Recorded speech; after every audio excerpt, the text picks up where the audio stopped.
Então, vamos dar continuidade, né?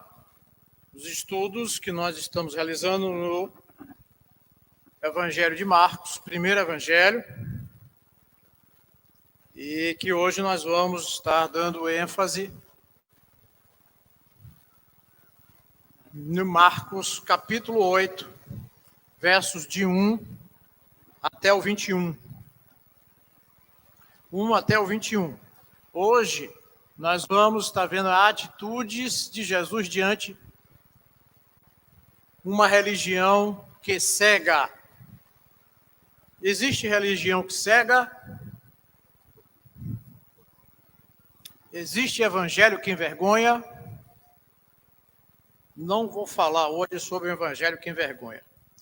Já falei aqui e eu estou resgatando esse material para em breve uma oportunidade nós falarmos do evangelho que envergonha. Por quê? Porque Paulo diz: eu não me envergonho do evangelho de Cristo Jesus. Então, muitas vezes estão pregando um evangelho que não é de Cristo.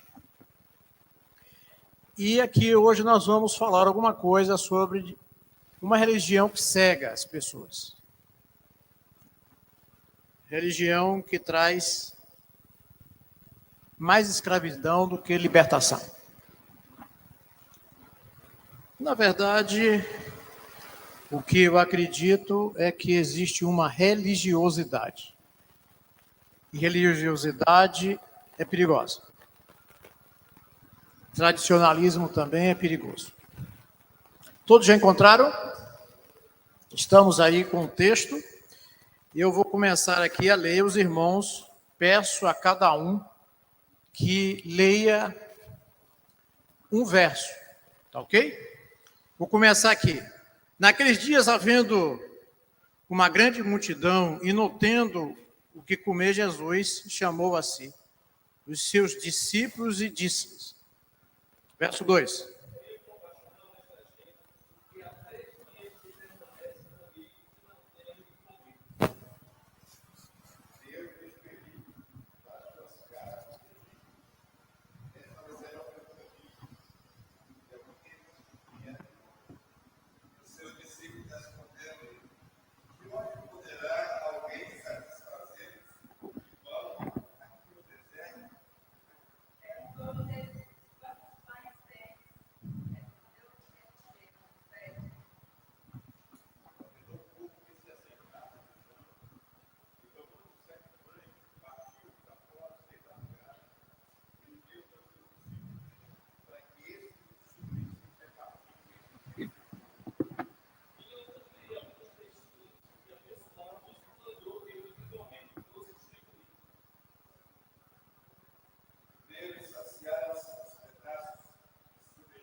Eles esqueceram de levar pão e, no barco, não tinham consigo senão um pão.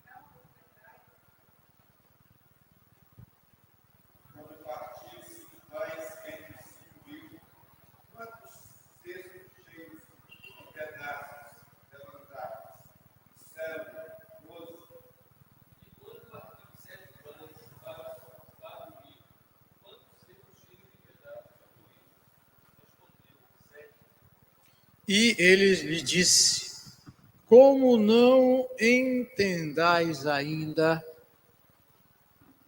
que o Senhor aplique a porção a fim de que possamos entender em nosso raciocínio, mas acima de tudo, no nosso entendimento racional em Cristo Jesus. O Senhor nos orienta. Essa é a nossa oração, em nome de Jesus. Bem, meus irmãos, nós estamos dando sequência, como eu falei, e aqui eu quero chamar a atenção, mais uma vez, o cenário para que a gente...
Bem, então vamos dar continuidade. Bem, como eu falei, nós precisamos estar situando o que é que está acontecendo. Então, ali, vamos perceber que o Senhor Jesus ainda está numa região. E ele está concluindo o seu ministério na Galileia. Está fazendo uma caminhada na região da Pérea. E aí, então, o que é que ele encontra? Ele encontra hostilidade e resistência. Ou seja, ele está há poucos dias de ser preso, de ser crucificado e morto. Então, o que nós estamos vendo aí é que está chegando o ápice desse grande momento, dessa história que foi anunciada e agora está se cumprindo. Então, para que a gente entenda o clima que está se formando e as atitudes, e nós vamos ver nesse texto algumas coisas. Aqui eu trouxe o mapa para vocês verem, né, a região, tudo direitinho. Falei no domingo passado que ele está na região de Decápole.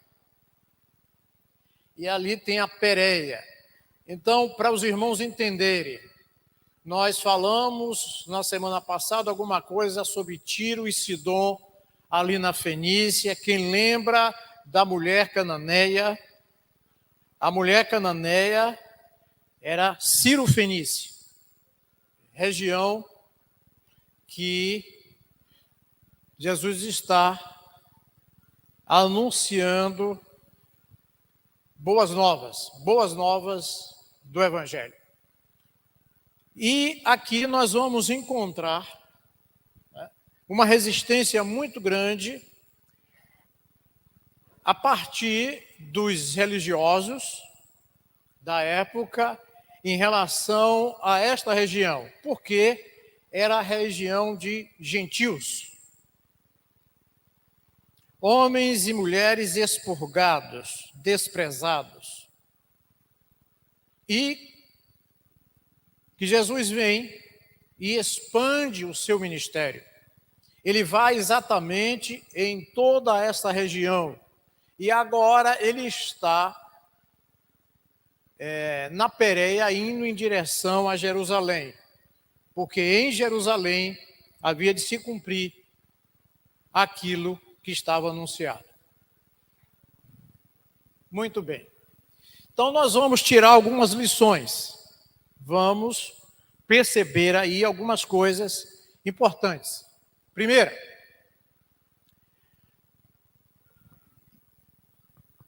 vou pedir que apague pelo menos essa parte daqui, para que a gente que esteja um pouco mais distante consiga visualizar melhor.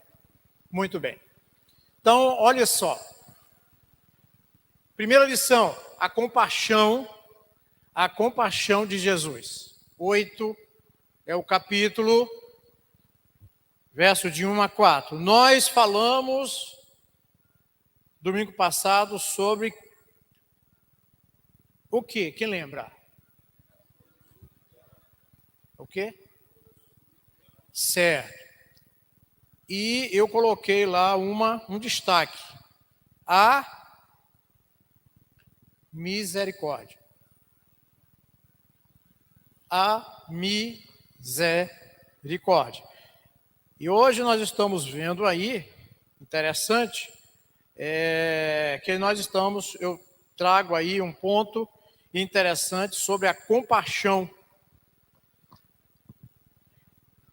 A compaixão de Jesus é diferente. Ele se coloca no lugar. Ele se coloca exatamente no lugar daquelas pessoas que estão sofrendo. E misericórdia é compaixão, bondade pela miséria alheia. Por isso que misericórdia é você ter o seu coração cheio, né, de bondade em relação a algumas coisas. Tá bom? Somente para destacar. Aí eu trago, em primeiro lugar, ela é manifesta aos gentios. Você vê que nós estamos sempre batendo nessa tecla. Destaque, gentios. Por que os gentios? Por que você acha que os gentios estavam sendo alvo desta misericórdia, desta grande compaixão? Pela rejeição, pela injustiça social, religiosa, cultural. E outra coisa a mais que nós verificamos aqui, né? Que eles eram desprezados. Desprezados. Não tinham lugar na sociedade. Só porque era gentil. Que coisa boa, né? E o que é que faz Jesus? Ele anda exatamente por essa região. E aí começa a despertar ira, começa a despertar desentendimento em vários lugares que os poderosos tinham ideias contrárias e que eles eram resultado da própria ação de Deus sobre a vida deles. Eram miseráveis.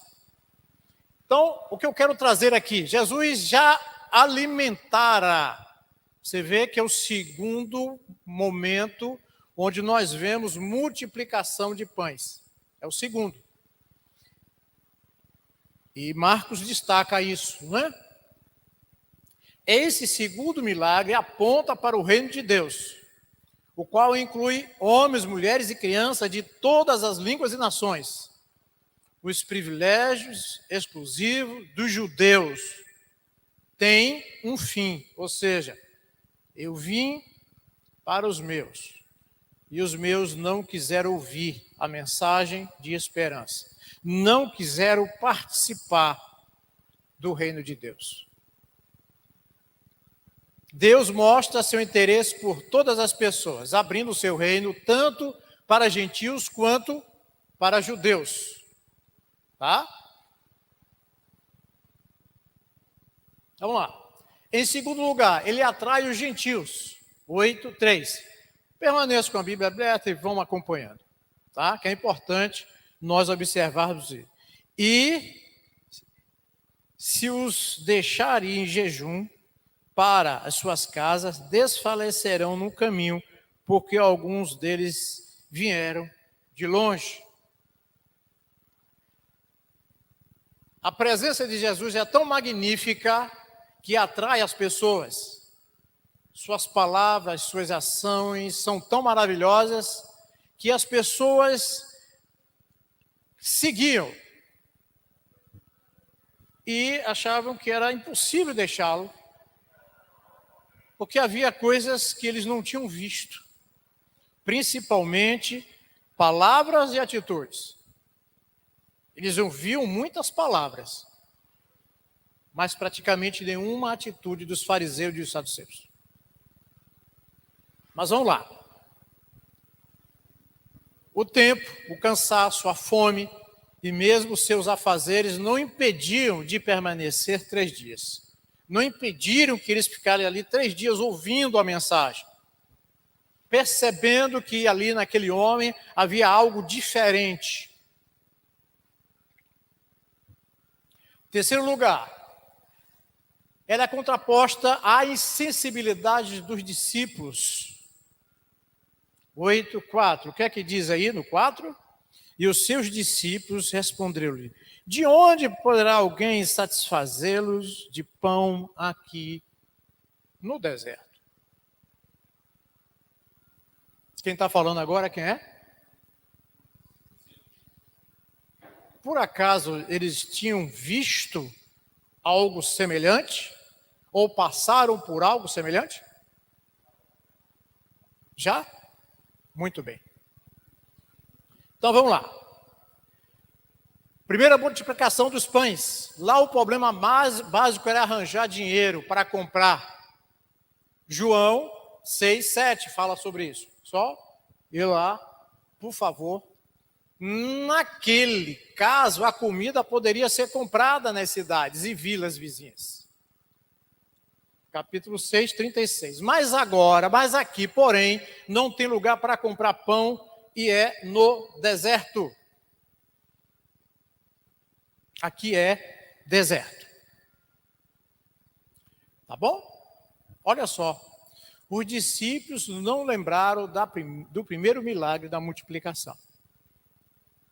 Talvez, quem sabe, se aqui é um deserto, lá tinha onde comprar. Se o negócio aqui não fosse resolvido na base do milagre, a gente corria atrás e ia comprar lá na bodega do seu José, né? Seu Joaquim. Mas aqui está no deserto. E é interessante nós pensarmos a respeito disso, meus irmãos, porque eu quero que vocês abram aí Isaías 43, e por favor leiam do 19 a 20. Isaías 43. Para a gente encontrar algumas confirmações aí, tá?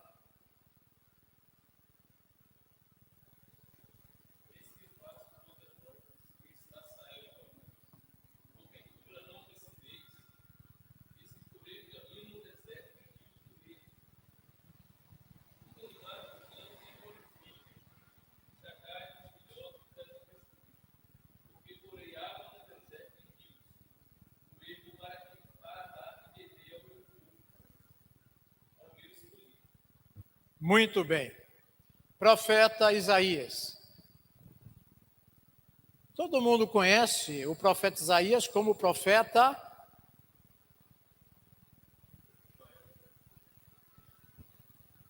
o quê?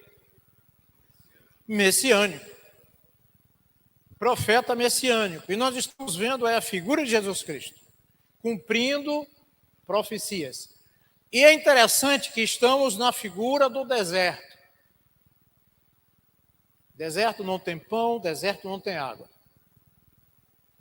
E aí, então, os discípulos estão ali dizendo, olha, não tem nada. Ali tem um erro ali, que é o poder de Jesus, tá? É o poder de Jesus, que está nesse mesmo capítulo, de 5 a 10. 3 verdades em destaque que eu quero trazer aqui. Primeiro lugar, o pouco nas mãos de Jesus é muito. Não tinha nada, não foi isso? Nós vamos ver daqui a pouco outra coisa importante aí. Mas não tem nada, porque havia uma multidão seguindo. Ele estava anunciando um ministério que nunca ninguém tinha ouvido. E nessa caminhada eles foram para o deserto, uma situação complicada, distante de qualquer lugar que houvesse alimento, mantimento, água. Bem, o que é que eu coloquei aí? Apenas 7 pães podem transformar-se no começo de um grande milagre.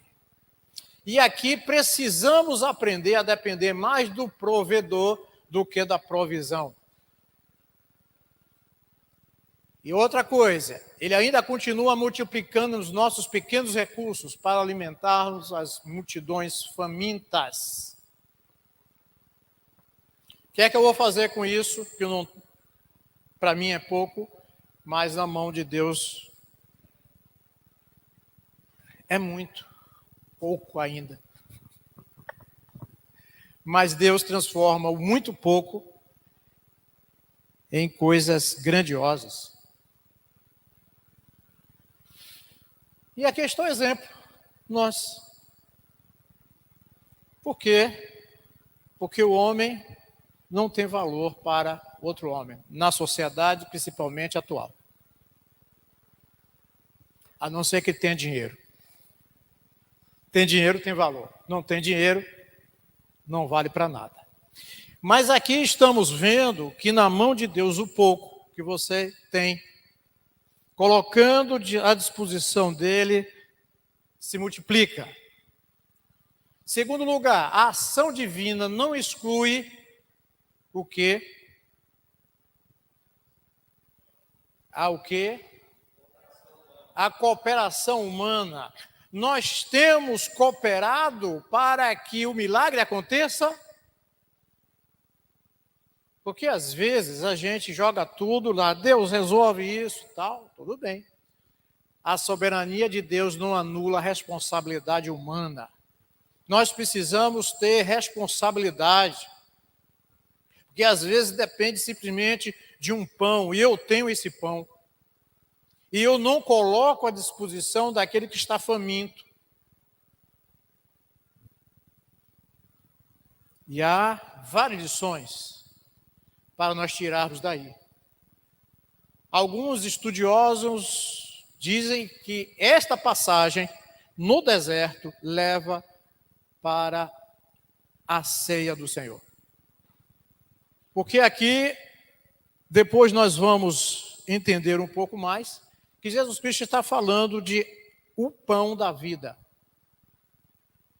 Se a gente não comer desse pão da vida, a gente não consegue ter sensibilidade para poder alimentar outras pessoas. Porque é vida que traz vida. E o Senhor em nós nos traz vida. E se nós temos pouco, se você tem pouco, se você tem pouco, se você tem muito pouco, vamos juntar todos os poucos que nós temos e nós vamos fazer uma grande obra. Porque o Senhor vai agir no meio do povo, com o pouco que foi disponibilizado. Interessante que nas histórias aí que nós lemos, encontramos sempre Jesus Cristo desafiando. O que é que vocês têm? E essa pergunta vale para hoje, para agora. O que é que você tem, meu irmão? Vai fazer que nem a viúva, eu não tenho nada, só uma botija de azeite. Então vai pegar várias vasilhas. O que é que você tem? Não tenho nada. Pegue o nada que você tem. Porque uma coisa eu sei que você tem. Você tem o Espírito de Deus. E o Espírito de Deus lhe mostra todos os dias que em você grandes coisas aconteceram e vai continuar acontecendo. E quem acreditava nisso? Muitas pessoas não acreditam que o Senhor pode transformar o interior do mundo, do homem. E automaticamente, se você é transformado, por que não outras pessoas também? E aqui eu trago essa figura do pão, porque Cristo realizou o milagre, mas contou com a participação daquelas pessoas. Ele fez o milagre a partir de 7 pães e alguns peixinhos. Ele poderia ter criado do nada aqueles pães e peixes, como fez na criação, mas resolveu começar a partir do que eles possuíam. E toda grande obra começa com aquilo que você possui. O pouco que você imagina que não é nada. Mas o Senhor faz desse pouco grandes coisas. Para fazer o quê? Abençoar outras pessoas. Abençoar. O interessante é que Pedro, na hora, não me lembro agora, se hora sexta, está subindo para o templo e tinha um pedindo lá, aleijado, né? Aí ele, clamando, pedindo esmolas, ele dizia assim, olha, eu não tenho nem ouro nem prata, mas aquilo que eu tenho, eu te dou.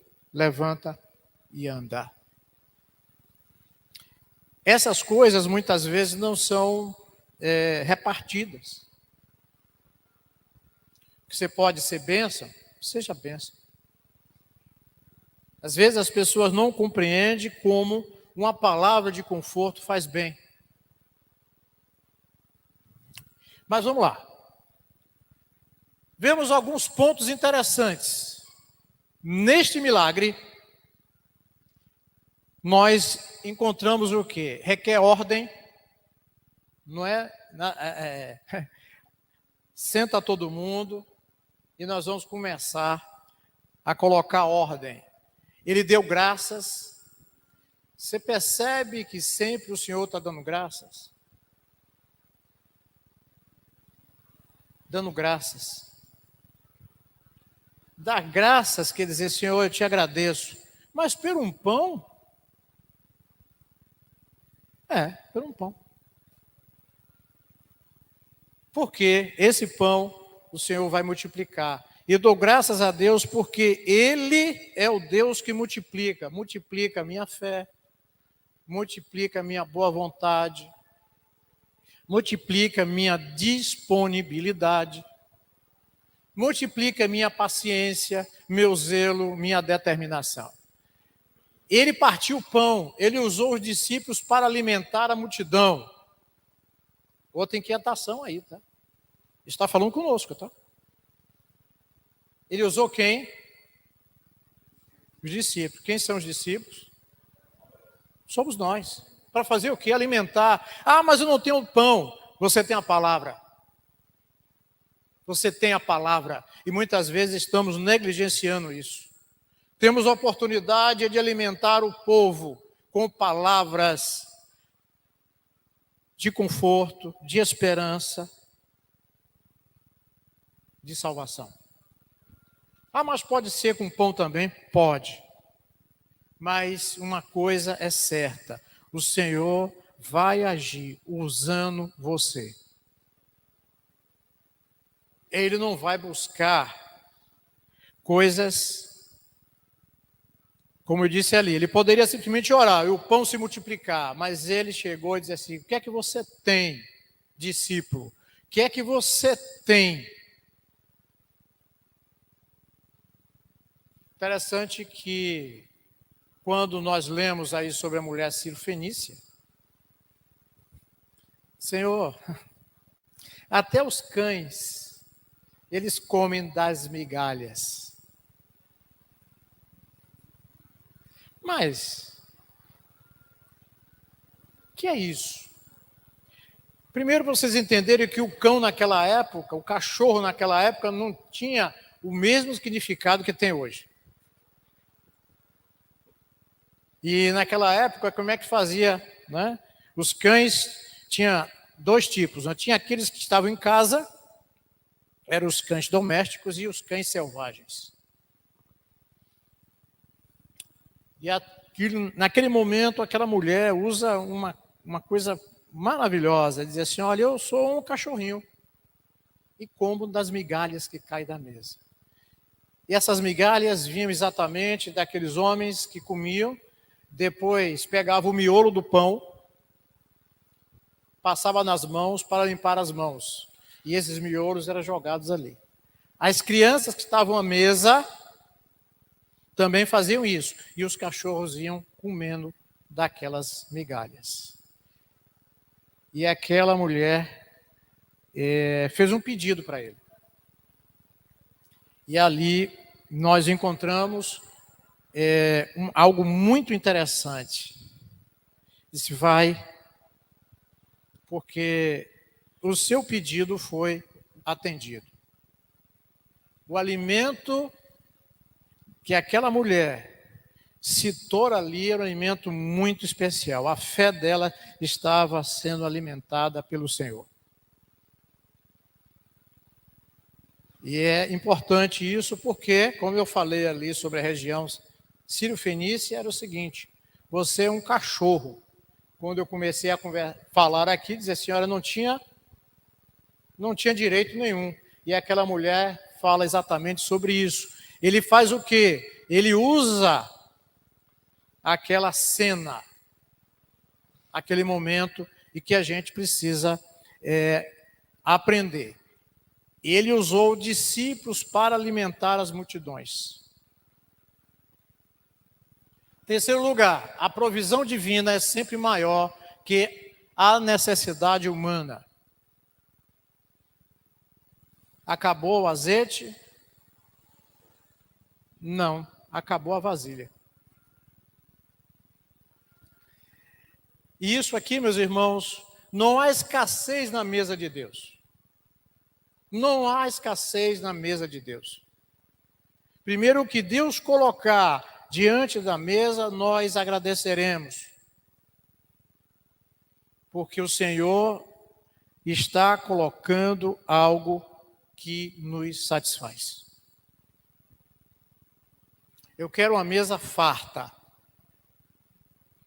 Bem, muitas vezes a mesa farta que você quer, ela não diretamente não está ali nos olhos, mas existe uma mesa farta no seu coração. É um banquete que existe no seu coração. Você se tem, como dizer, se alimentado. E o Senhor é aquele que nos alimenta diariamente. E quando nós vamos à mesa, nós precisamos agradecer. Por quê? Porque naquele dia tem algo para a gente comer. E nós precisamos pensar nisso. Todos os dias temos que dar graças ao Senhor por todas as coisas. E quando nós estamos cheios da graça de Deus, nós aprendemos a agradecer. Tem gente que está todo dia reclamando, mas precisamos aprender a agradecer.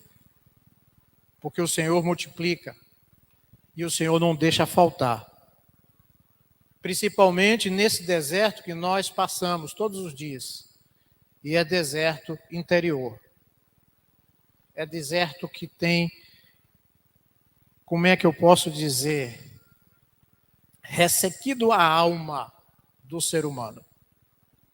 Nós estamos num momento onde as pessoas, elas estão ressequidas por dentro. Estão tristes, estão magoadas, estão ressentidas, estão infrutíferas. E aí, então, Como é que eu vou multiplicar se eu não dou fruto? Muito bem, todos comeram e se fartaram, e ainda fez o quê? Sobrejou, ou seja, deu para comer no outro dia. Outra coisa, esses cestos são maiores do que os cestos da primeira multiplicação, esses são grandes balaios. Alguns historiadores, comentam que aí, quem sabe, esse povo comeu bem mais, porque estava 3 dias sem comer e ainda sobrou. Ou seja, quanto mais nós queremos nos alimentar de Deus, vai haver sobra de Deus para o nosso interior. Deus vai nos alimentar todos os dias, no deserto, que muitas vezes é a vida. Terceira lição, o sofrimento de Jesus. 8, de 10 a 13. Desta feita, Jesus não despede os discípulos sozinhos. Ele vai com eles e retorna ao território judeu.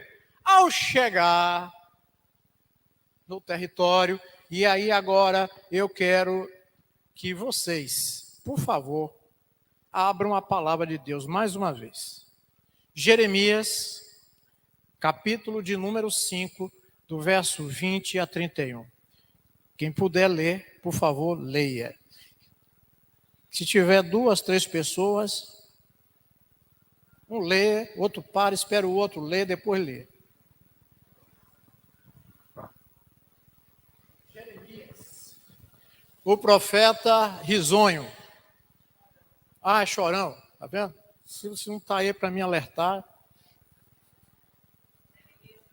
Jeremias, capítulo de número 5, versos 20 a 31.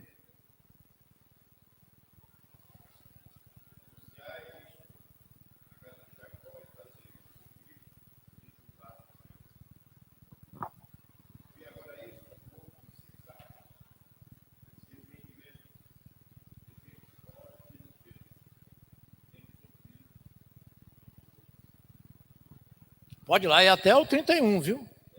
É.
Meus irmãos, quando a gente lê um texto, pelo menos eu leio um texto, você rapaz abriu o jornal de hoje.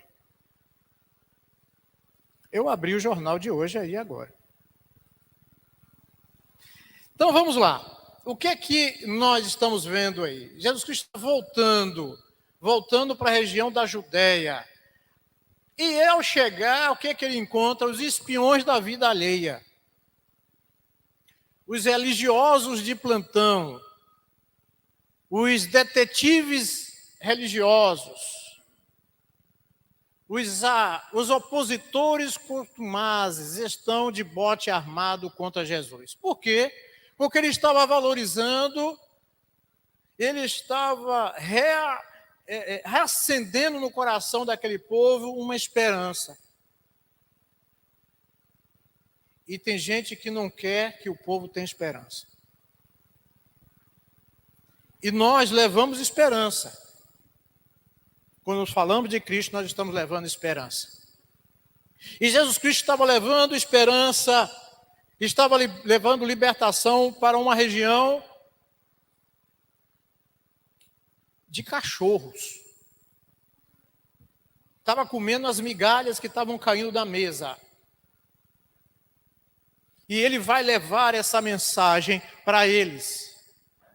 E aí vem transgressão e a incredulidade dos fariseus trouxeram sofrimento a Jesus. Por quê? Porque Jesus Cristo, se você observar, em alguns momentos ele suspira. Se fosse Nilson, dizia assim, meu Deus, não tenho mais paciência, não.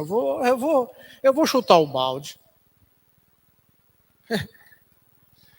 E você vê que em muitos momentos, ao quê?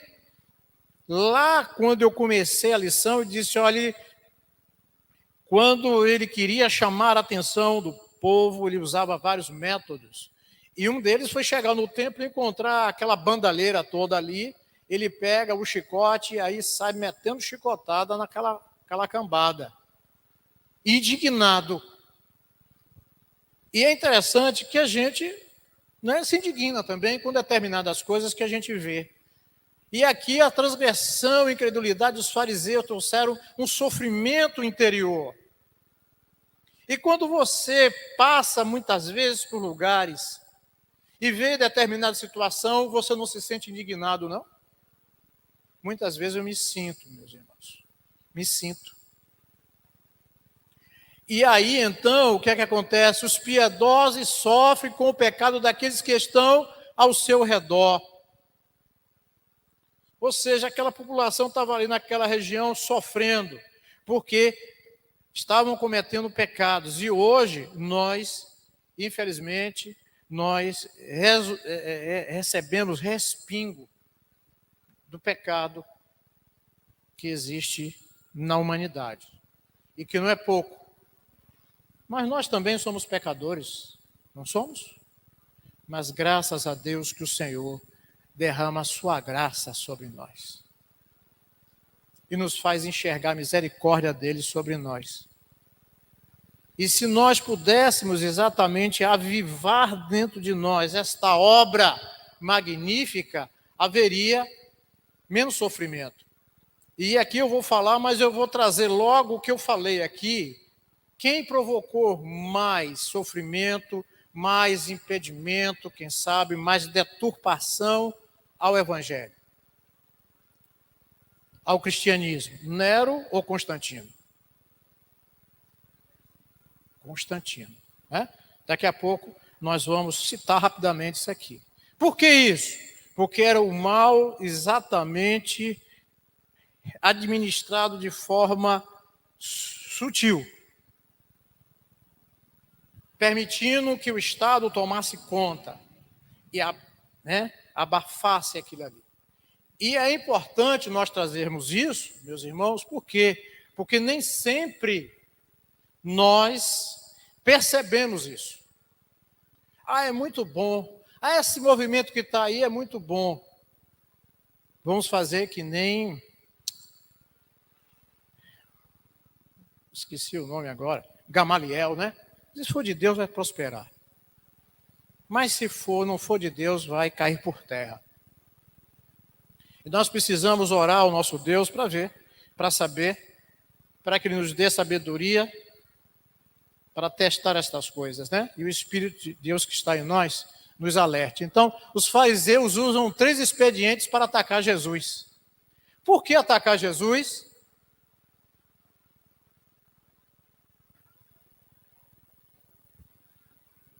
O que vocês acham? Me digam aí.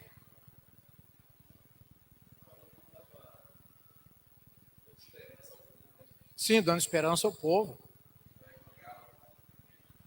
Para envergonhá-lo, não é isso? É. Porque se está alguém crescendo, né, na mídia, você tem que arranjar um escândalo para ele, não é? Mas hoje o negócio está tão perdido que é os escândalos que bota a pessoa lá em cima. Quando não tem nada o que fazer, arranja um escândalo que nego aparece na mídia, né? Mas o que nós estamos vendo aqui é que estes homens estavam sendo simplesmente o quê?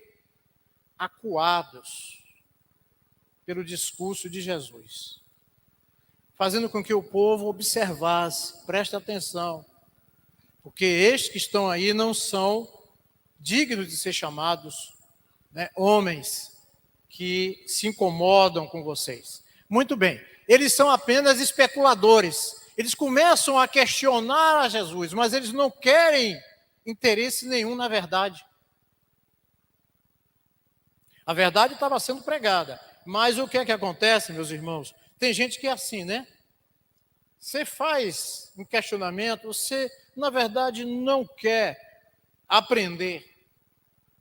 Você perguntou, mas você não quer resposta para você aprender. Você quer simplesmente especular. E eles estavam procurando sempre uma situação que pudesse especular. Querem desacreditar Jesus publicamente. Querem fazer o quê? Desmoralizar. Diga.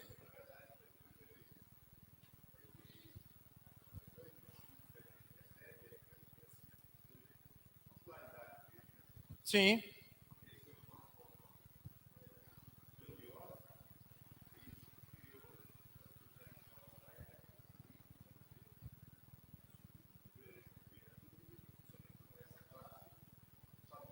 Isso.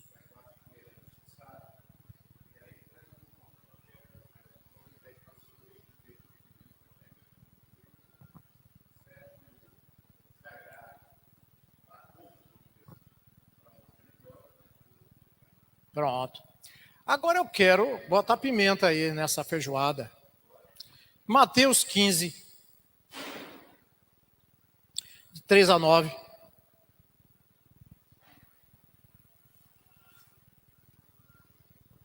Vocês já viram o que está escrito ali no último, né? Eles estavam o quê? Cheios de quê? Tomados de inveja e ciúme. Vamos lá. Quem já encontrou aí? Mateus 15, 3 a 9.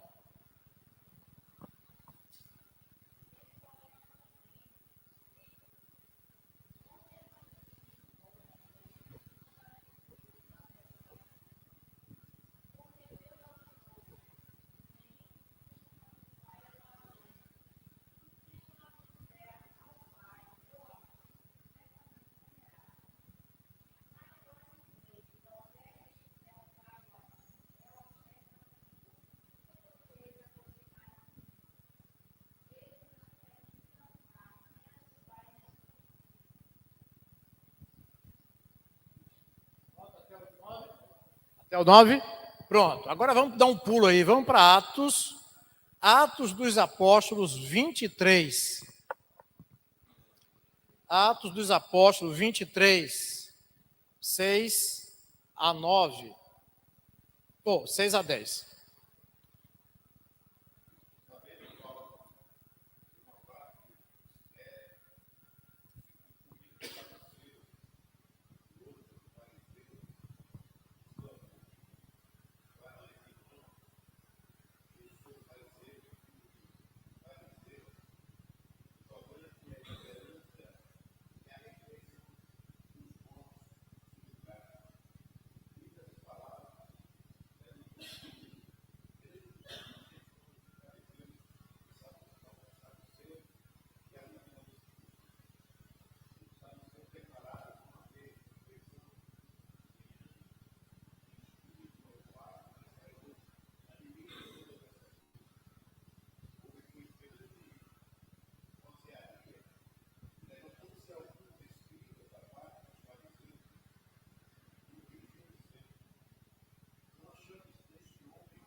Meus irmãos, o que é que nós... Tem mais, tá? Eu não vou ler, tem vários textos aí. Mas o que eu levantei aí é o seguinte, é que Jesus Cristo estava mexendo numa casa de marimbondo. Em simples palavras. Estava tocando numa ferida que ninguém queria que tocasse. Jesus Cristo não estava indo de encontro a nenhum cargo que ele tinha, mas estava indo de encontro àquilo que eles faziam com o cargo que eles tinham. Porque os fariseus, eles eram conhecedores, eles liam a palavra, eles eram como zelava, né, pela palavra, eles eram pregadores, vamos dizer assim, tá bom? E eles acreditavam, e tinham ideia, e no texto de Atos fala sobre isso, a ressurreição. Mas os saduceus, eles eram diferentes. Então Jesus Cristo falava para eles com grande autoridade, porque eles estavam usando, aí nós discutimos um tempo atrás aqui sobre a tradição, e eu fiz, né, ressalva sobre o tradicionalismo. E nós vimos aí, no 15, e tudo isso estava o quê? Magoando eles. Porque diz assim, rapaz, o cara está quebrando nossas pernas, está tirando nossa moral. E aí então eles começaram a fazer o quê? Vamos perseguir. Mas Jesus Cristo não tinha nada contra eles, mas sim contra a atitude deles, sobre o povo. O povo que estava sedento, o povo que estava no deserto. Eles tinham exatamente provocado, muitas vezes, situações que deixavam as pessoas revoltadas. Revoltadas. A palavra é essa. Se revoltavam. Porque olhava para aquele homem, um fariseu, olhava para um saduceu e via ali um bicho medonho. Porque ele não trazia a misericórdia, não trazia a compaixão, mas sim a penalidade. E não bastava só a penalidade da lei de Moisés, mas eu vou acrescentar mais penalidade para vocês. E aí castigava o povo, deixava o povo faminto, não só do pão físico, mas também da esperança que alimenta o povo para continuar. E aqui vem, em segundo lugar, eles tentaram Jesus. A aproximação deles de Jesus não é para aprender, para receber qualquer ajuda, mas para colocar armadilha no seu caminho. Pedir mais um sinal era, na verdade, um insulto, mas os fariseus estão tentando Jesus. Era um sinal do céu. Aqueles líderes, na verdade, estavam endurecidos espiritualmente, cegos. Estavam cegos. O desejo dele por um sinal do céu apenas evidenciava a incredulidade deles, pois a fé não pede sinais. Terceiro lugar, eles são movidos por uma curiosidade frívola, sem interesse nenhum. É coisa que não tem nenhuma serventia. Eles querem um sinal do céu. Eles querem ver milagres e coisas espetaculares, mas não têm nenhum interesse nas coisas do reino de Deus. E o reino de Deus trouxe o quê? Diga uma coisa.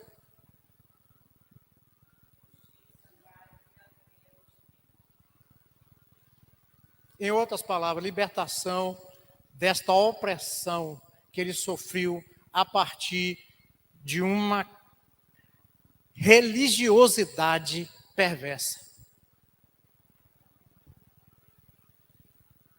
Eu quero justiça, mas ninguém faz justiça por mim, porque eu sou um cachorro. Cachorro é para comer migalha. E eles faziam questão de colocar mais peso, separando cada vez mais, colocando mais e mais indignidade. Por isso que Jesus, quando cura o leproso, ele manda para onde? Vai para casa, não foi isso? Vai para o templo. Fazer o quê? Para os caras chegarem e dizer assim, olha, aí eu era doente. E interessante que tem várias situações, o endemoniado. Fazer o quê? Porque, meus irmãos, é o seguinte, quando havia, né, qualquer problema desse tipo aí, porque alguns milagreiros existiam, tá? Não pense que Jesus apareceu na região, né? E a coisa, não, isso aí foi o único. Não apareceu também alguns lá. Mas não tinha autenticidade. Ele curava e mostrava, curei. Está aí. Vá para aqueles que estão, né, preparados para liberar vocês. Olha só. Era o exame de Covid. Vou fazer o exame de Covid de você para ver se você pode ser liberado para a sociedade.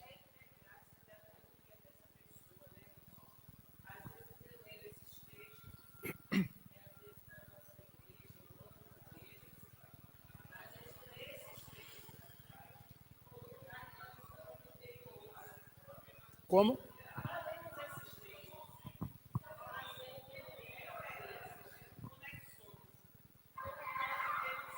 Sim, sim.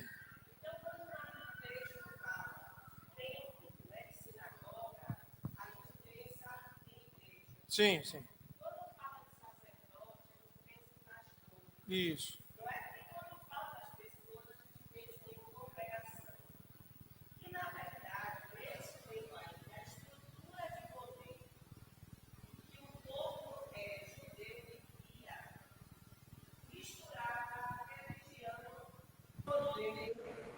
Vida, porque foi isso que Davi fez lá atrás. O povo estava disperso, ele forma um templo, mas o templo, o santuário que ele construiu, era a fonte de poder, de comércio, de religião, que havia tudo num lugar só. E o povo hebreu, judeu, ele é constituído nessa perspectiva.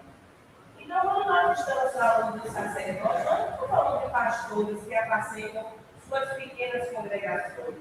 Nós estamos falando da maior autoridade política dos judeus na região da Galileia, que tinha aproximação suficiente com o Estado romano, que era o opressor, e estava unido a ele para o controle desse povo que precisava ficar debaixo do pé de Roma.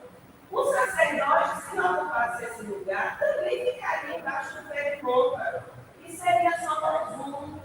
Então, ele ocupa um espaço de poder de intermediação entre o poder de Roma e nessa escala de poder, eu estou acima do povo.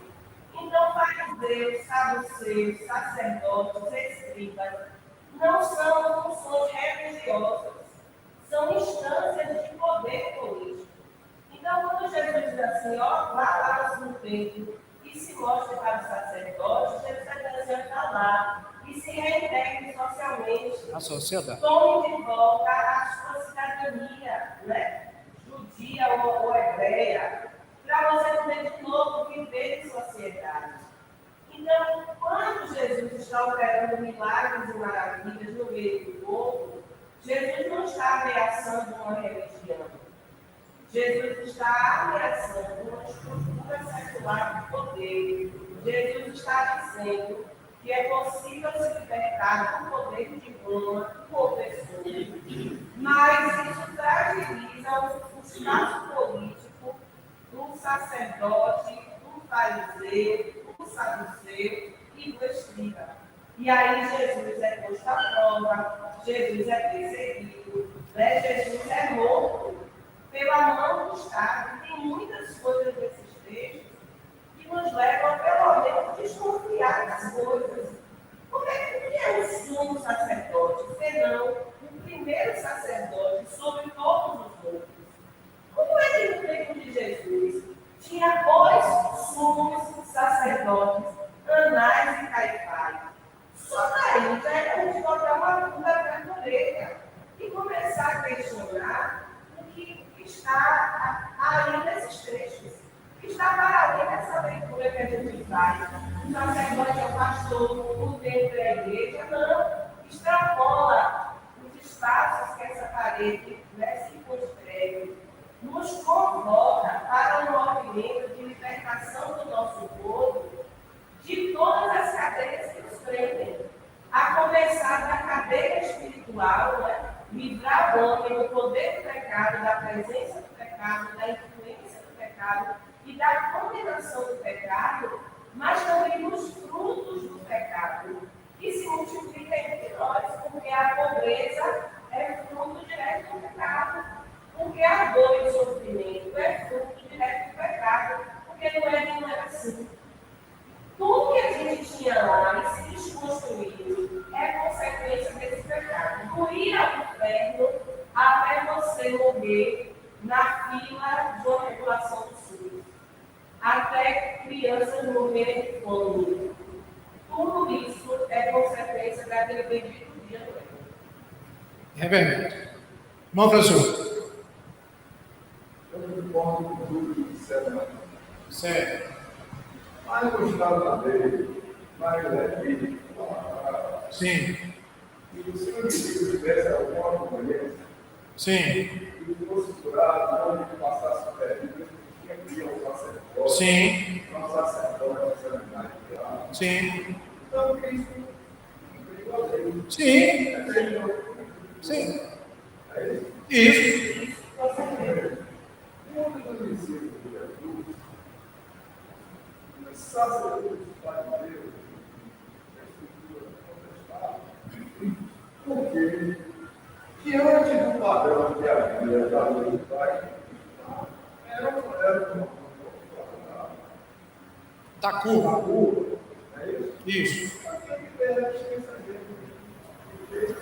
Mas estamos comentando aqui. Foi todo poder ameaçado, está gerado numa reação. Isso. E aí o pastor leu um texto, lembra que a gente estava aqui numa escola de academia, e a gente falou do jeitinho brasileiro e do jeitinho judeu de ser. Né? O texto que o pastor leu de Mateus é assim, ó. A lei diz, honra teu pai e tua mãe. Pronto. É isso que a lei diz? Mateus 15, 3 a 9. Aí a lei diz que esse honrar o pai e mãe é sustentado na sua velhice. Isso. Cuidar deles, sustentá-los materialmente e financeiramente. Mas aí tem um jeitinho judeu de ser. Eu abro uma brecha na lei. Porque a lei diz que se eu pego esta oferta e entrego ao Senhor, eu me desoligo, Da responsabilidade. vai me faltar recurso para cuidar do meu pai e da minha mãe. Então, quando minha família vem até mim me cobrar essa justiça social, que eu cuide de onde meu pai e a minha mãe, eu disse, pai e mãe, eu não tenho mais como cuidar de você, porque eu já entreguei a oferta no tempo.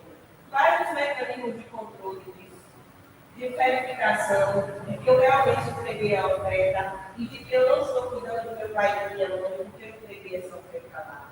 Então, a gente falou dos jeitinhos, e o que existe é uma manipulação desta lei em favor dos meus interesses. E aí eu gosto que o professor diz, ele diz assim, ó, Jesus veio para cumprir a lei. E cumprir a lei incomoda, porque o sermão do monte é uma convocação ao cumprimento da lei. Isso. Mas é uma denúncia de que o povo deste tempo não só não cumpre a lei, como perdeu a dimensão do espírito da lei. Isso. Porque essa lei foi criada. Por que Deus instituiu isso? Porque ele tinha um princípio a ser zelado. Os princípios são esquecidos, só se cumpre a forma. Então eu não preciso honrar pai e mãe. Isso. Eu dei a oferta também. E tem uma coisa aí que eu estava falando, parece que eu comentei aqui, que é o seguinte, se ele não estava sendo contra aquela organização, vamos dizer o seguinte, ele estava falando exatamente o que aquela organização estava fazendo todos os dias, baseado num status que vinha a prejudicar aqueles que estavam à margem. Ou seja, eu trouxe esse texto aqui, tem mais aqui, que fala exatamente desta dúbia interpretação. Em um determinado momento eu posso usar a lei, Mas em outro momento eu não devo usar a lei, porque ela vai ser contra mim mesmo. Então, quando eu falei de levar lá, veja lá, curou, curou. Por quê? Como ela falou aqui, reintegrar a sociedade. Mas tem mais que eu falei aqui, se não me engano. Havia outros que estavam fazendo a mesma coisa. Chegava lá, o cara olhava e disse, não, rapaz, não tem cura nenhuma aí. Não tem nada. Então eles estavam querendo fazer o quê? Não, tem muitos mentirosos aí. Esse é mais um mentiroso. Então foi o seguinte, para não ter dúvida, tá? Procure a lei. Procure aquele que pode estar lhe dando o atestado de que você foi curado. Porque é o poder de Deus que está agindo no meio do povo. Isto aqui, meus irmãos, é só para salientar o seguinte, e aqui parece que eu não falei de pastor aqui não foi? Acho que eu não falei isso não. Né? Mas olha só, o que acontece é o seguinte, gente, que nós precisamos, e aqui não é derrubar paredes que foram construídas de princípios e valores, mas a gente precisa... exatamente. A religião que cega. A religião que cega. Tá? Interessante que é o seguinte, a gente precisa sempre estar olhando, e ela falou muito, precisamos ler o texto, como eu disse, eu leio o texto e dizia assim, rapaz, eu li o jornal de hoje, porque o pecado se multiplica a cada dia, a cada momento, e quando nós falamos de pecado, falamos de fome, de morte, de traição, de adultério, de tudo isso. Mas veio aqui na minha mente um exemplo, tá? Do peixe que a mãe fritava, e a filha começou a observar a mãe fritando o peixe. E o interessante é que ela notou que ela não cortava o rabo do peixe. Muito bem. Então, olha só, a menina olha assim, mamãe, por que a senhora coloca na frigideira assim? Não sei. Não sabe? Não. Eu aprendi assim com sua avó. E a menina vai, então, diz assim, eu vou procurar minha avó. E aí vai, né? Vai lá procurar a avó. E a avó diz assim, minha filha, sabe por quê? Porque na época, minha frigideira era tão pequenininha que eu não conseguia colocar o peixe todo. Então, eu cortava o rabo e a cabeça e botava dentro da frigideira. Disse, agora eu entendi. O que eu quero dizer com isso, meus irmãos, é que a gente, às vezes, repete, não sabe por que está repetindo. Está fazendo, mas não sabe por que está fazendo. E estas coisas, muitas vezes, escravizam. E estes homens... Porque é o seguinte, meu irmão François, eu não estou aqui condenando, porque ali dentro com certeza também tinha homens tementes, mas quando você descobre o homem, é quando dá poder para ele. Aí você descobre quem ele é. Aí fica pior, né? Aí fica pior. E o que Jesus Cristo estava fazendo, tá? Pegando essa deixa aqui, o que ele estava fazendo, olha, vocês estão fazendo, rapaz, perseguição com esse povo. Vocês têm poder para fazer isso, não tem? A lei não diz? A lei disse, não tem que fazer assim. É o quê? Leprento, né? É o leproso? Então, é maldição. Não tem cura para isso. Bem, então tem que afastar, tá certo. Processo de higiene, saúde pública. Mas o que acontece é o seguinte, as pessoas ficavam na seguinte imagem, tudo que for pobre, tudo que for desgarrado desta grande cidade pontentosa é maldição. E a maldição é o pecado. E se eu não me livro disso, eu não vou ter compaixão por esse povo.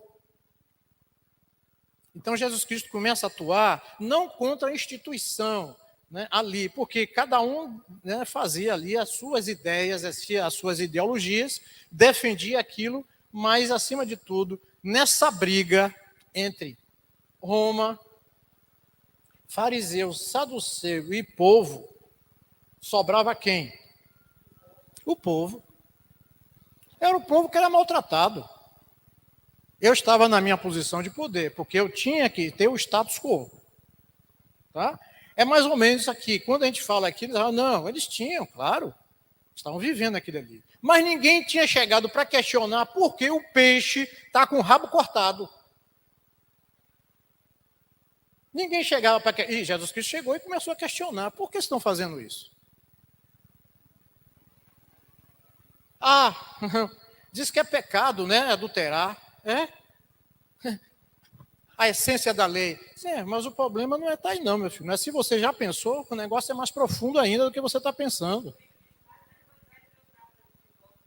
Por quê? A dureza do coração de quem? A dureza do coração do homem. De outra coisa. Então comece em algum lugar, começa a ser chocado.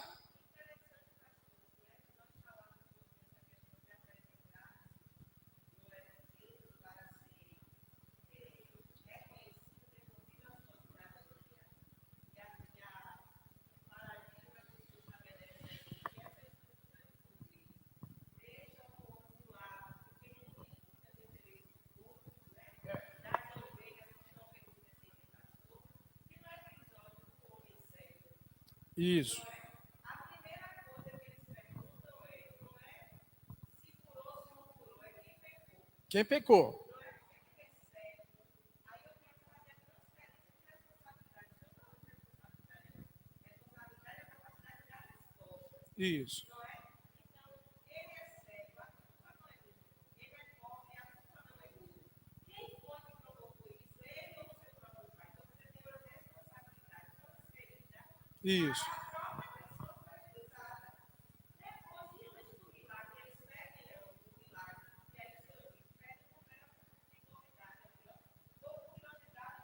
Isso, é.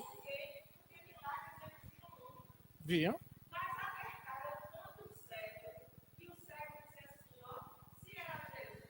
Não sei.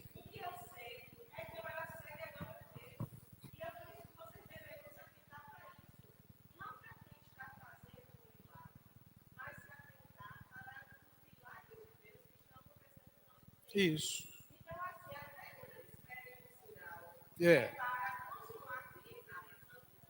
E tem uma coisa que está falando aí, eles vão procurar os pais desse rapaz. E chega lá uma comissão, já pensou uma comissão dessa na minha casa, naquela época? Pensou aqueles caras chegaram ali, meu Deus do céu.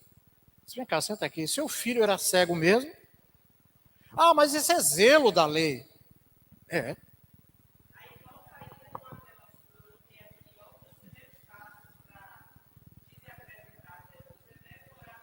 Isso.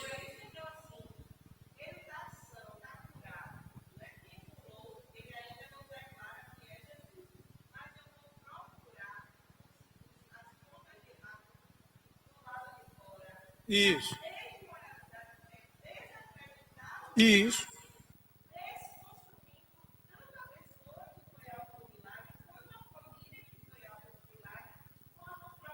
Isso. E tem uma coisa que está falando, nesse lado, nesses dois lados, existe alguém no meio que foi beneficiado, mas ninguém está interessado no benefício que ele recebeu, não. Eu não estou interessado nisso.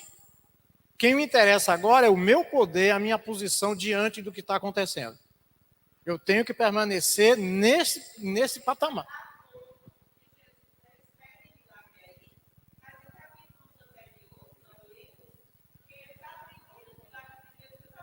Beelzebul, exatamente. E que Satanás disse, olha, quem é que está vindo agora aí? É Jesus Cristo. Quem tem agora? Vem me atazanar antes do dia? O diabo reconhecendo que Jesus era filho de Deus.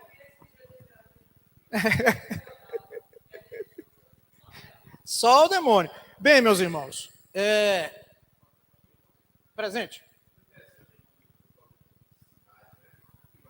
Isso.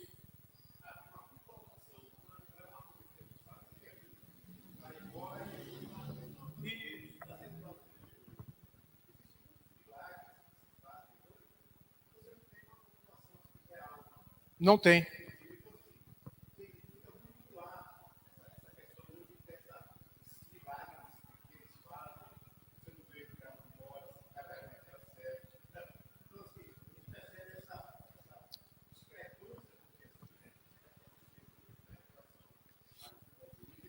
Isso. E o interessante é que, vou chegar lá, interessante que Jesus usa alguns métodos, né? Passar cuspe. Poxa, que história é essa? Nasceu uma novidade agora. Diga, meu irmão. No olho.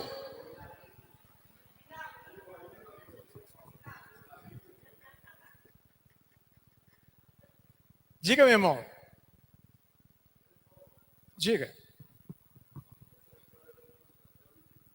Não entendi.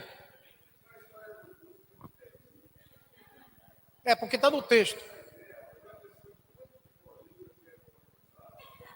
Eu até depois vou perguntar ao irmão como é que se tem esse relato na história, né, da oftalmologia. Mas tudo bem, vamos.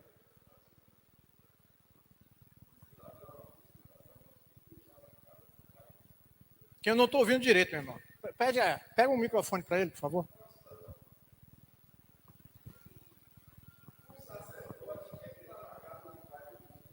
Tinha. Sim.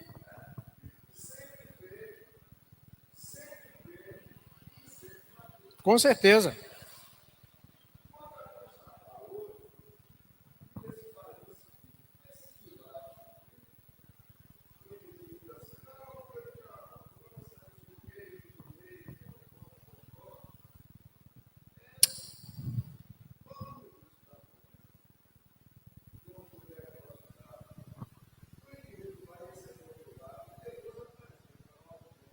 Isso.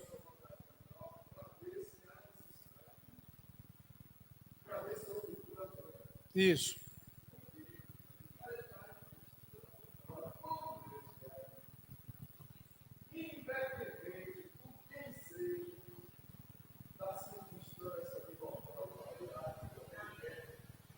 Mas isso. Mas é isso aí. Não, porque está no texto, nós vamos conversar aqui, hoje não. Mas vai ter cuspe aí para a gente procurar saber por que ele passou cuspe. Areia, né? Também, né? Ih, rapaz, aí, farinha também, mas tudo bem, isso aí são detalhes. O que eu quero dizer aqui é o seguinte, gente, primeiro, a instituição é importante. Jesus Cristo não estava destruindo a instituição, ele estava falando com aqueles que deturpavam a finalidade da instituição. Esse é um detalhe que às vezes a gente não percebe. Claro, havia todo cuidado, e eu creio que precisava ter esse cuidado porque havia essa proliferação, tá? Mas é como eu disse, ninguém estava interessado naquele que foi curado. Bem, vamos lá, senão o tempo acaba e a diretora ali me chama a atenção. Já está, cadê ela? Já até saiu dali, vou aproveitar que ela saiu. Tá? Mas vamos lá. O sacrifício vicário de Cristo é o maior de todos os milagres. Aqui ele vai falar sobre Jonas, não é isso? Qual é a mensagem de Jonas? Qual é a mensagem de Jonas? Quem sabe?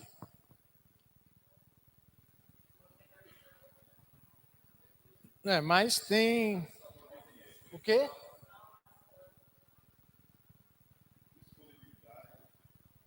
Não era isso, não. Não. O que ele está falando é o seguinte, Jonas foi engolido pelo grande peixe. Jonas foi... O quê? Sim, mas o que é que eu quero dizer? Ele foi sepultado. Foi sepultado. Tá? Levou quanto tempo lá na barriga do peixe? E depois ressurgiu, ou seja, voltou à vida. Então, era algumas coisas, claro, não era obrigado ninguém a saber tudo, né? Mas as mensagens estavam ali, e as mensagens as pessoas, às vezes, não entendiam. Mas vamos lá. Advertência de Jesus. Primeiro fato, necessidade de guardar-se das más influências. Agora ele já está falando com quem? Com os discípulos. Por quê? Porque essa má influência estava perturbando toda a região, inclusive os discípulos. Porque aqui vai novamente, e meu irmão François falou agora, quando Deus cura, acabou. Não precisa ter dente de ouro não, né, meu irmão? Parece que não, porque a gente sabe uma história aí, quem lembra dessa época aí, apareceu aí gente dizendo que recebia dente de ouro. Bem, não sei para quê, mas tudo bem. E eu citei aqui no domingo passado que a pessoa, encontrei a pessoa, estava passando mal em um determinado lugar e que o problema era a pressão alta. E quando a gente começa a conversar e tal, ela disse que na igreja que ela está, o pastor disse que orou por ela e que ela não precisava mais tomar remédio. E ela foi parar com pressão de 22 por 10, por 11, negócio aí, passando muito mal, tá? E teve que tomar uma medicação muito forte, ela estava se recuperando. Enfim, como a gente já viu muitas coisas aí. O que eu quero dizer é o seguinte, é que o poder de Deus, ele vai além da nossa compreensão. Que falou aí várias coisas, inclusive a própria palavra de Deus diz, muitas coisas foram realizadas que não estão escritas nesse livro.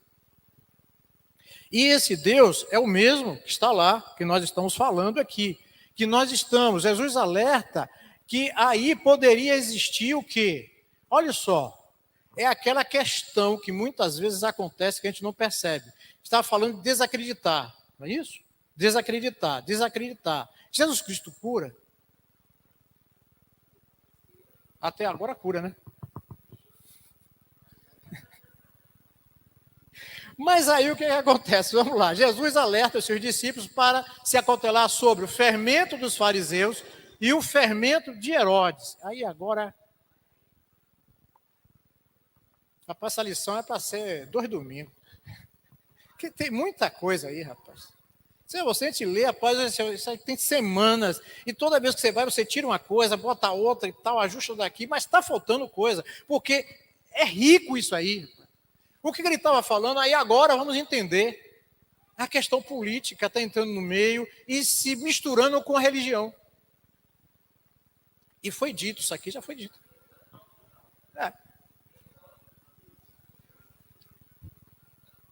E aí o que acontece?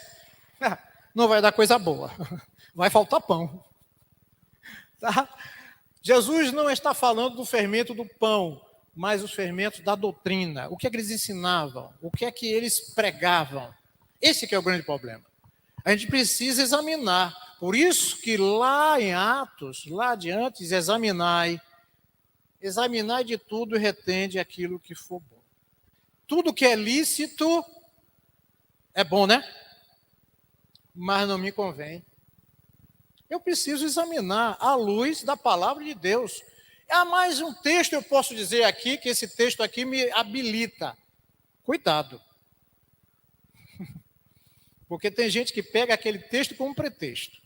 Esse é o grande problema. E eles usavam isso, gente. Usavam o texto, o poder, enfim, muitas coisas para pretexto. Por quê? Porque ele estava sendo ameaçado. Tá? Esse homem começou a falar coisas que ninguém nunca ouviu e fazer coisas que ninguém nunca pensou em ver. Mas vamos lá, né? Sobre a doutrina. A justiça própria, olha só, o formalismo e a religião vazia dos fariseus, bem como o ceticismo de Herodes, eram o cerne da advertência de Jesus. Aí ele procurou problema, tá certo, ele estava procurando problema. E os caras tinham que reagir. Tinham sim, porque eles iam ficar parados? Não ia. E está ali, ó. O formalismo e a religiosidade. Eu podia botar religiosidade, né? Religiosidade, religião vazia, sem nada. Quer dizer, eu prego amor e sento a madeira para dentro. Vocês têm que se lascar. E aí vai, vazia dos fariseus, bem como o ceticismo de Herodes. Era o cerne dessa advertência. Procurou confusão? Com certeza. Político. Pronto. Exatamente. E tem uma coisa aí, você sabe quem é Marcos? É o escritor. O nome dele é João Marcos. Ele é cidadão romano. Ele é cidadão romano. E ele sabe das coisas.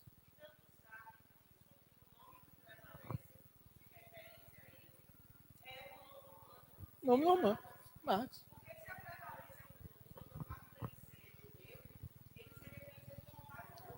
Mas romano.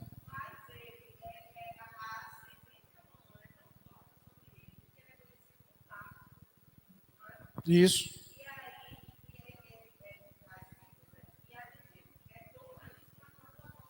Isso.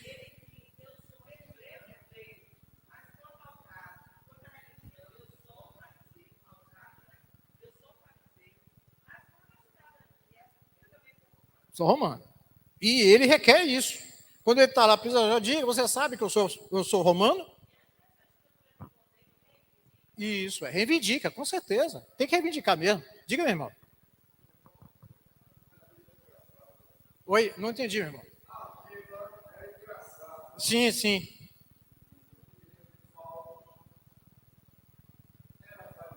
Sim.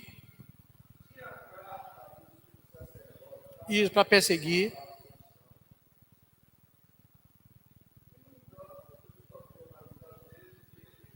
Com certeza.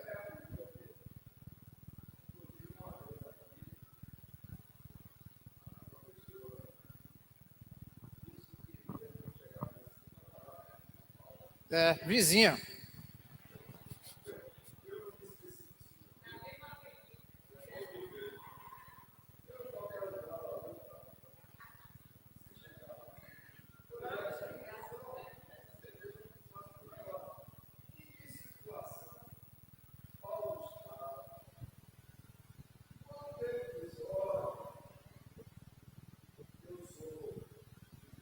Isso.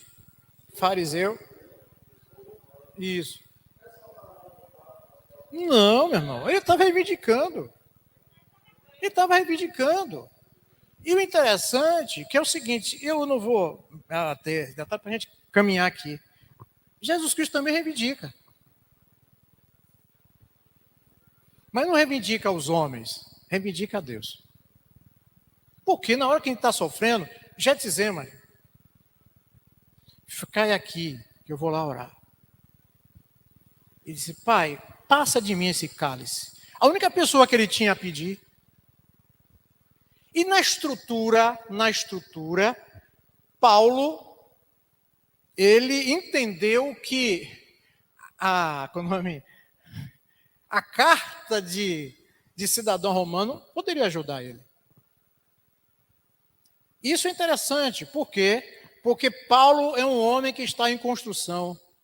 Depois ele vai dizer, todas as coisas posso naquele que me fortalece. Passei por isso, passei por aquilo, mas o Senhor me fortaleceu. Então, o que é que eu quero dizer com isso? Que esse evangelho é o evangelho que também tira as vendas. Que a gente começa a enxergar. E Paulo, com certeza, ele brigou com quem? Com Pedro. Por que foi que ele brigou com Pedro? E tem uma coisa. Por causa de Marcos. Porque Marcos era o quê? Poxa, eu estou sendo um negócio aqui, meu Deus do céu, me dá misericórdia. Sabe por quê? Porque Marcos era daquele cara que vinha na igreja um mês, no outro dia não vinha. Um exemplo assim, tá? Não era comprometido, não, era um cabra banda voou.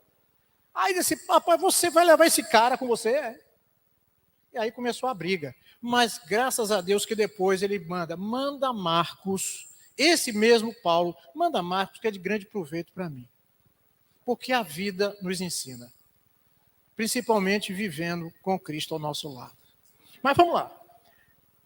Saduceus eram meio helenistas. Aqui já tem outra coisa. Eu não vou entrar nesse negócio aqui, podia explicar um pouco mais, mas eles se opunham à doutrina da ressurreição, do corpo da mortalidade. Mas eu quero dizer, o fermento dos fariseus era o tradicionalismo. Olha, tradicionalismo.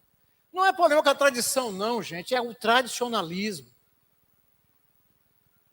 O fermento de Herodes e seus seguidores era herodianos, era o secularismo. Foi um dos governadores que promoveu maiores reformas e queria ter o maior entendimento com Roma. Ele fazia isso. Ele não queria, tanto que mandou matar quem? Agradar um e agradar o outro. Só para daqui, só para dali. Está tudo certo. Pediu, porque eu não quero. Diga, meu irmão. Diga.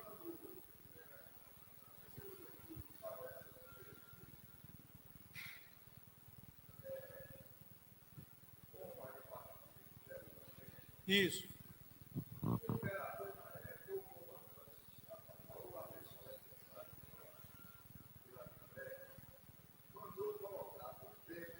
Isso. Isso.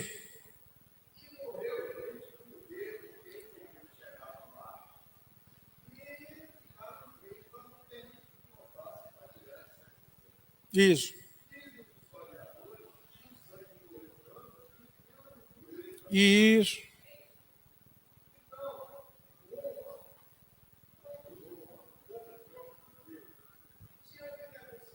Tinha.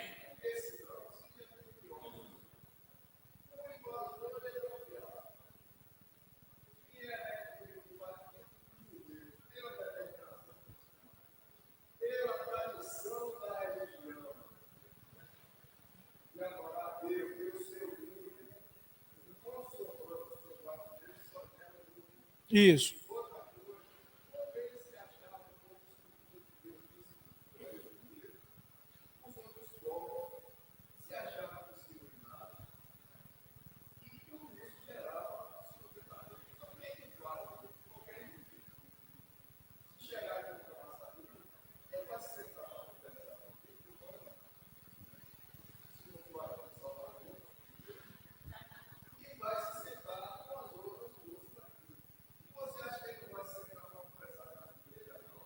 Vai, sim.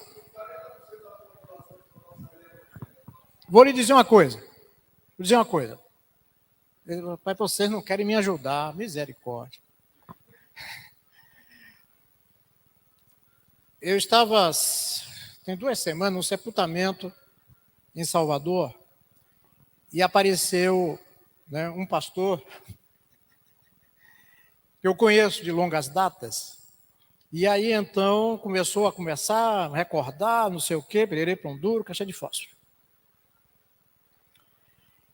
E aí, então, ele me disse, rapaz, como é que está lá a igreja? Está assim, trabalhando assim, assado. Minha irmã, não sou culpado não, é esse povo aí que fica me instigando. Aí, então, o que é que acontece? Disse, porque lá eu tenho um projeto na minha igreja, muito bom. Nós compramos, inclusive, um sítio, esse sítio vai ser utilizado para tais coisas e tal, inclusive recuperação de viciados, de drogados. E aí começou a dar um relatório. Aí ele chegou, você como é meu amigo, muito amigo, e eu considero você muito, eu vou dar o nome desse deputado. Você tá bom, irmão, seu telefone basta. Aí ele me disse, agora tem uma coisa. Você sabe, né? Tem que votar nele. Eu estou falando isso aqui só e fechando parênteses, porque havia no relatório dele um ministério belíssimo. Muito belo, mas havia um preço a pagar. E eu não quero pagar esse preço. Não quero pagar esse preço. Porque até aqui o Senhor nos ajudou. E o que Ele tem feito, vai continuar fazendo. em nome de Jesus. Somente esse negócio aqui para fechar, porque a negociação há. Agora, você aceita ou não aceita. E mesmo...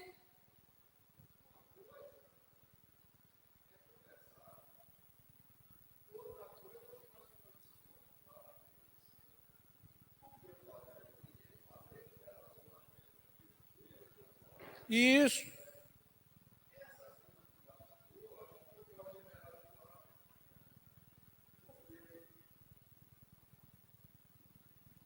Mas eu estou... Sim, diga.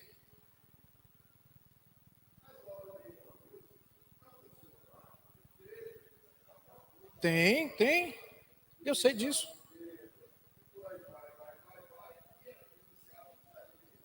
Sim.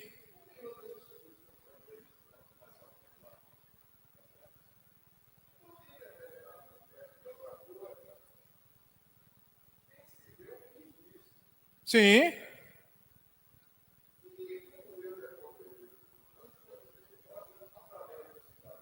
Pode.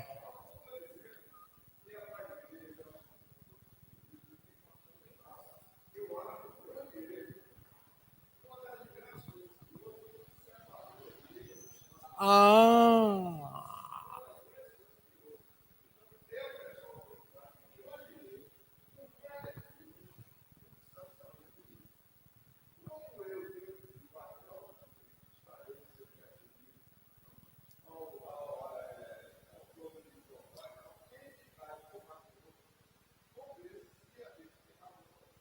Não. Ok. O que é que a gente está falando aqui? Que é o seguinte: Herodes tinha uma responsabilidade. Ele negociava. E aqui tem outro agravante. Ele não estava sozinho nisso. Porque aqui há uma disputa política religiosa. Entre quem? Primeiro, entre Herodes e os fariseus e saduceus, que havia diferença. Os saduceus eram mais políticos, os fariseus eram mais religiosos, voltados para a lei. Então ele estava discutindo agora com um povo que vinha e tomou. Nós lemos um texto aí de Isaías e que algumas coisas se cumpriram. Por exemplo, essa invasão de Roma. E tem algumas coisas que a gente começa a pensar. Apesar de tudo isso aí, que eles tentavam negociar, tentavam fazer, a cidade foi invadida, pessoas morreram, foi carnificina. E lá em Atos diz, olha, ficai na cidade até que do alto seja revestido de poder. Quem foi que levou esse evangelho além das fronteiras? Chegou até aqui. Não foi os acordos humanos. Não foram isso. Os homens podem fazer. Eu não estou dizendo que não deve fazer. Eu estou dizendo que o acordo que prevaleceu foi a promessa de Deus sobre o povo. E o povo se expandia. E o povo crescia. E quanto mais o povo era perseguido, mais ele se expandia. Acordo com quem? Com Deus. Não estou dizendo aqui que Deus não é carnificeiro, não. Não é isso. Eu estou dizendo que existe uma coisa que Deus faz no meio do povo dele. E que o povo dele é suficientemente capaz de realizar. E eu creio nisso porque lá em Atos diz a respeito disso. E esse povo crescia. Crescia. E esse povo crescia por quê? Porque foi um projeto de Deus. Quando os homens resolvem fazer os projetos, os conchavos, né? Nós temos uma história no Novo Testamento que ele resolveu fazer um conchavo, daqui a pouco, né? Quando pensou que não, estava tudo destruído. Vou fazer alguma coisa? Vou. Mas muitas vezes estou fazendo não por aqueles que estão precisando, mas pelo meu interesse. Porque eu vou subir, vou ascender e vou ficar em destaque. O grande problema que a gente analisa aqui não são as intenções, as boas intenções. Porque as boas intenções diz que o inferno está cheio, né? Mas que isso vai nos deixar prisioneiro. Porque depois de uma vez feito para desfazer esse nó, é muito complicado. Diga.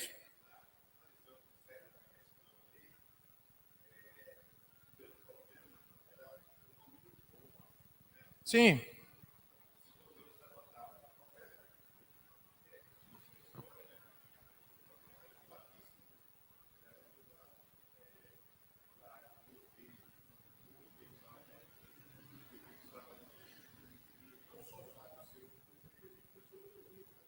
Sim, sim.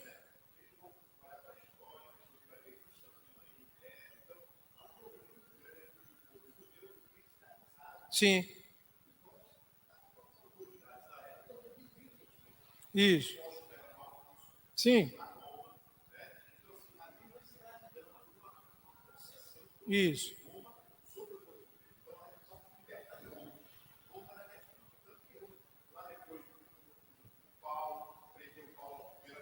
Isso.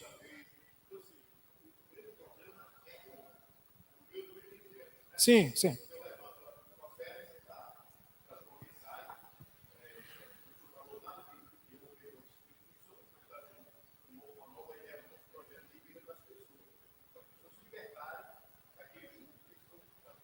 Isso. E tem uma coisa aí que não foi só Roma que sobrejogou eles, né?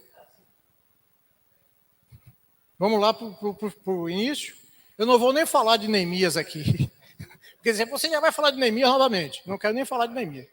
Não, sim, eu estou falando porque esse povo passou exatamente por momentos de opressão. Tá? E o que é que a palavra vai dizer? Que virá o libertador. Tá? Muito bem, vamos lá. Meu Deus do céu. Segundo lugar, necessidade de ter discernimento espiritual. Os discípulos tinham boas memórias para guardar os fatos, mas um pobre entendimento para discernir. Os discípulos, por essa razão, não conseguiram alcançar o teor da advertência de Cristo. Eles estavam pensando na provisão alimentar, no pão, no fermento, né? E havia outra mensagem ali, que é aquilo que a gente está tentando passar aqui. Existe por trás disso algumas coisas que não são perceptíveis. Não são perceptíveis. Mas que estão ali, né?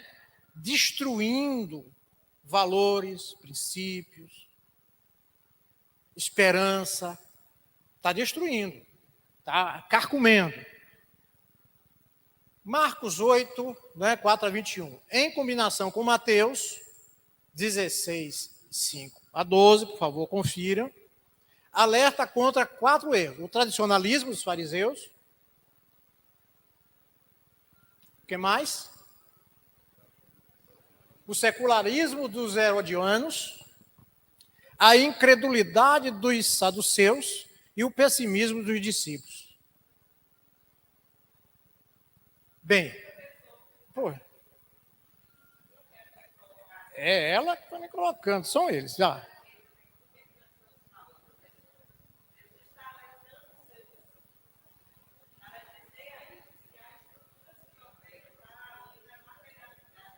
Isso.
Ó. 2000 anos se passaram, mas o coração do homem é o mesmo. A multidão ainda continua faminta e os nossos recursos insuficientes para suprir a todos. Mas quando colocamos e temos nas mãos de Jesus, o milagre da multiplicação acontece. Devemos sentir pelos homens a mesma compaixão que Jesus demonstrou. Aqui, para quem tem interesse, bibliografia, o sinal do homem verdadeiramente religioso não é que ele vai à igreja para encontrar a Deus, mas sim encontrar a Deus em todas as partes. Nem quem constrói uma grande quantidade de lugares sagrados, mas sim santifica os lugares comuns. Que Deus nos abençoe. Me desculpe mais uma vez, vocês ficam me incitando e eu gosto de diálogo. Aí pronto, o negócio fica complicado. Deus nos abençoe.